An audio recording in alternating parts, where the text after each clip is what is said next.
अपने को प्रसन्न रहना है, अपनी जगह पर रहिए। अपने को अलमस्त रहना, अपनी जगह पर रहिए। पर किसी को देखकर, किसी को उंगली उठाकर, किसी की ओर निगाह कर कर हमारे चेहरे पर प्रसन्नता का भाव नहीं होना चाहिए। उसको ना जाने कब ठेस पहुंचे। प्रसन्न आज ब्रह्मा जी, तुमने सृष्टि की रचना ठीक नहीं करी, इसलिए आज भी हिंदू धर्म की रीति है, भगवान शंकर का अर्धनारीश्वर स्वरूप का फोटो मंदिर में लगा सकते हो, आश्रम में लगा सकते हो, पर घर में अर्धनारीश्वर स्वरूप का फोटो नहीं लगाया जाता। शंकर के आधे शिव और पार्वती का स्वरूप। कौन सा स्वरूप?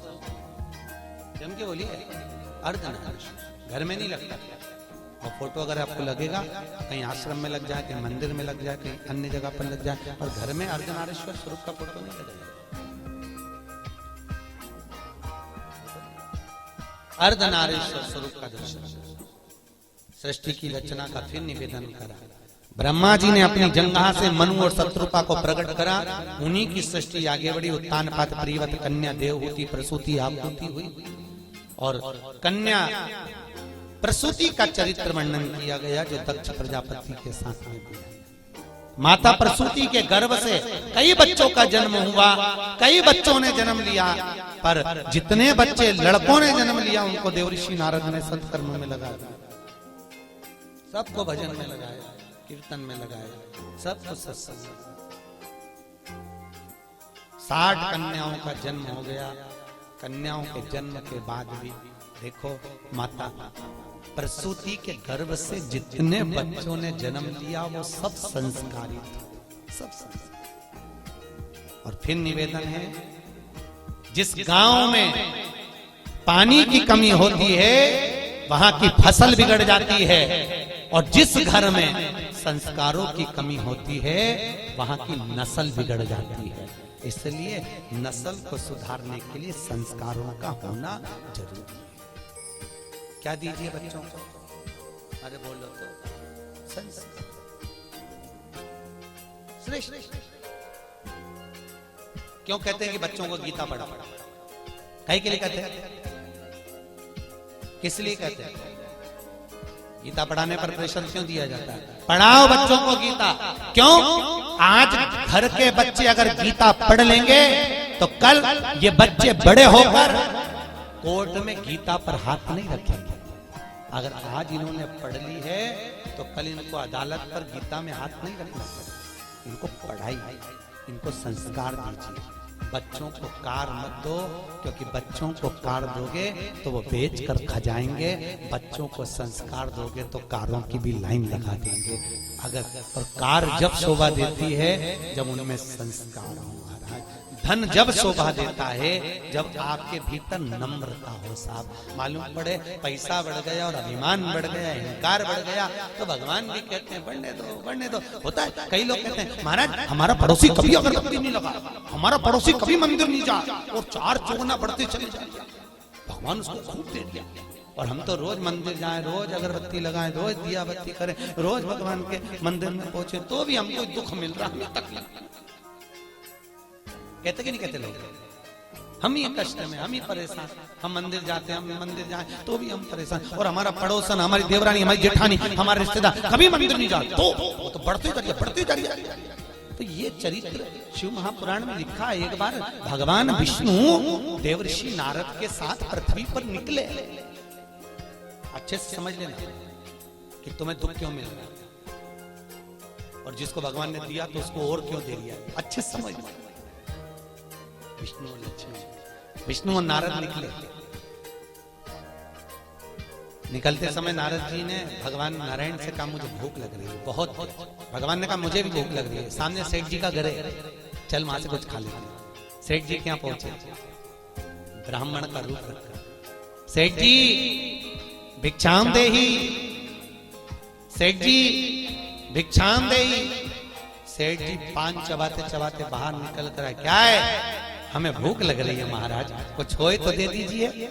सेठ जी बोले तुम्हारा बाप रख के गया, ये तुमको दे दो, निकलो यहां से बाहर, फोकट का है, चलो।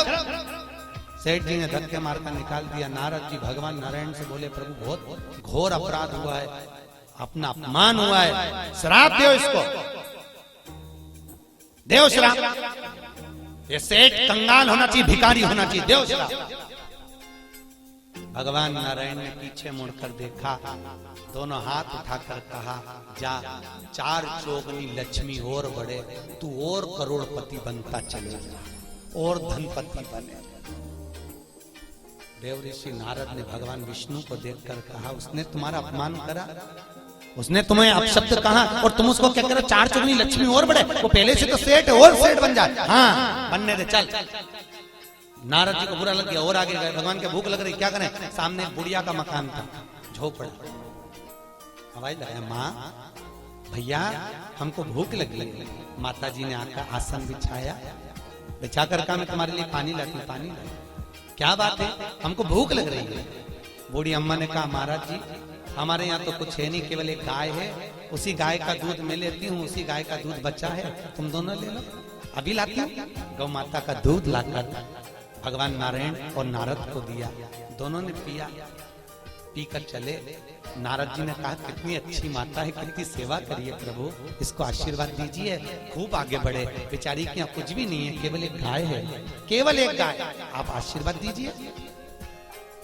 भगवान ने पीछे पलट कर देखा, दोनों हाथ उठाकर भगवान विष्णु बोले, जा तेरी गाय मर जा, जा तेरी गाय मर जा। पहले से दुखी थी। देवऋषि नारद को बुरा लगा। नारद जी ने कहा, प्रभु जिसको तुमने अपशब्द कहना था उसको अपशब्द नहीं कहा, और बेचारी बुढ़िया ने तुमको दूध पिलाया, बेचारी बुढ़िया ने तुमको पानी पिलाया, और तुम उससे क्या कह रहे, उसकी एक गाय और वो भी मर जाए, क्यों? भगवान बोले, नारद तू मेरी लीला कभी नहीं समझ सकता, नारद तो मेरी लीला को नहीं समझ पाए। नारद ये जो बुढ़िया है ना, ये दिन रात मेरा भजन करती है, दिन रात मुझको भजती है, और अंतिम में इसके जब प्राण छूटेंगे, अगर इसकी गाय जीवित रहेगी तो इसके प्राण उसमें अटके रह जाएंगे। मेरी गाय किसके पास जाएगी, कसाई में काट दे ना जाने के, तो मैं इसके मरने से पहले इसका जंजाल मिटाना चाहता हूं, इसलिए मैंने कह दिया तेरी गाय मर जा, तुम निर्मल मन से मेरे पास मेरी होकर तो दूसरा जन्म नहीं होगा। और सेठ जी को धन बढ़ने का इसलिए कहा, अभी तेरे पास धन था और करोड़पति बन जा, तू पैसे को जोड़ जोड़ के जब मरेगा तो सांप बन के उसी घर में बैठा रहेगा, मेरे पास तक नहीं आएगा। और जोड़, और बढ़े, और बाद में सब बने मेरे पास इसको दिया। कई लोग हमको मकान दिखाने ले जाते महाराज,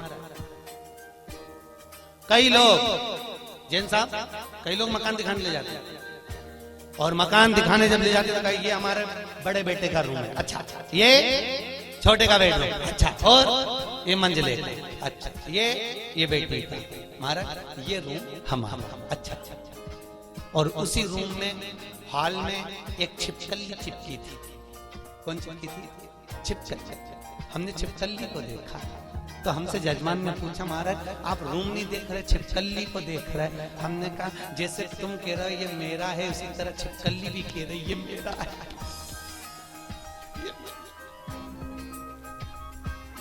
ना जाने कौन तुम्हारे परिवार का, तुम्हारे कुल का मेरा कहते कहते मर गया तो छिपकली बन गया, अभी भी नहीं छूट रहा, इसलिए मैं चिपकी हुई है। उसको 25 बार भगाओ फिर आ जाता, मेरा घर मेरा घर। अब बताओ आप में से कौन कौन छिपकली बनना चाहता है?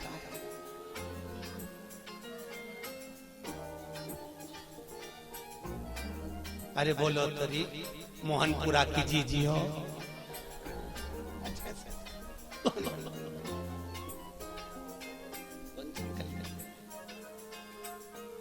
कभी मत कहो कि मेरा है। क्या लाए थे क्या? ले जाओगे मुट्ठी बांधे आए हाथ पसारे, जाओगे सब धरा रह जाएगा, एक से बढ़कर एक साड़ियां फालतू को लगी की लगाई।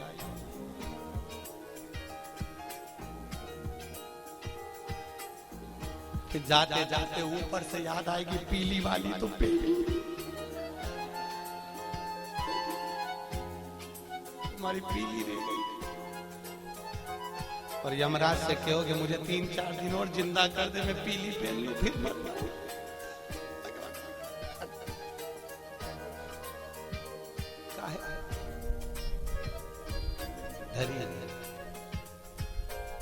पड़ी और जाएगा जब यहाँ से कुछ भी ना पास होगा, 2 गज कफन का टुकड़ा तेरा लिबास होगा, केवल 2 गज और कुछ नहीं। कितनी जगह ट्रेन में सफर करा है? अरे बोलो तो जम के। रिजर्वेशन कराया, सीट मिली थी, सोए थे, बस उतनी जगह जिस सीट पे सोए थे, और दूसरी की सीट पे चढ़ने की कोशिश भी मत करना, सामान फेंक देगी। उतनी और उतनी सी जगह, और उसके बाद में भी जगत का झमेला। काकी ने ऐसा बोल दिया, चाची ऐसी बोल दी, बुआ जी ऐसी बोल दी, उन्होंने ऐसा बोल दिया, रोए रोए मरी जा रही। और कितना भी रो लो, आखिरी का फोटो में तो स्माइल देना ही पड़ेगा, जो दीवार पे टंगेगा। और माला प्लास्टिक के फूल की ऐसी, और डॉक्टर स्माइल देती रहेगी। और वो फोटो के बाद में 16 शराब में नीचे उतरेगा, और नीचे उतर के फिर खीर और पूड़ी को ऐसे मल के चिपकाएंगे, और अम्मा स्माइल देगी, और खीर पूड़ी चिपकी रहेगी पूरी साल। और खीर पूड़ी